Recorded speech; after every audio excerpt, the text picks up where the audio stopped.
Assalamu alaikum wa rahmatullahi wa barakatuh. Alhamdulillahi wa kafa wa salatu wassalamu ala al-Mustafa wa ala ibadillahi alladhina istafa, amma ba'd.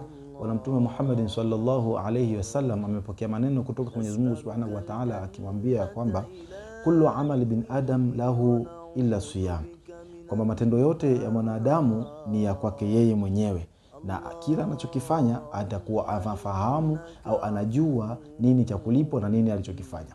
Illa siyam, isipokuwa hii swaumu, fa innahu li wa ana ajzi bi, kwamba hii ni ya kwangu na mimi ndio ninailipa swaumu hii. Mwenyezi Mungu Subhanahu wa Ta'ala anatuonyesha ya kuwa mwanadamu anachotakiwa kukifanya yeye ni kufunga swaumu yake na kuhakikisha anafanya kile ambacho kinampasa kufanya akiwa ndani ya mchana wa Ramadhani, lakini pia anatakiwa kufanya au kuacha kile ambacho amekatazwa kukifanya ndani ya mchana wa Ramadhani. Hajui kitu gani atakuja kulipwa.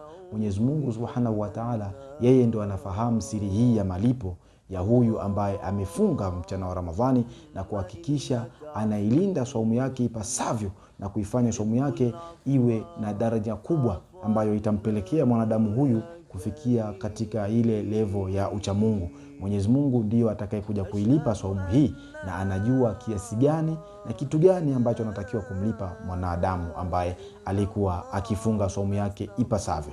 Kwa hivyo tujitahidi kadiri ya uwezo katika muda wetu wa saumu, tunailinda saumu yetu na tunaifanya vizuri kabisa ili tuje kupata malipo mazuri kwa Mwenyezi Mungu Subhanahu wa Ta'ala. Wassalamu alaikum wa rahmatullahi wa barakatuh.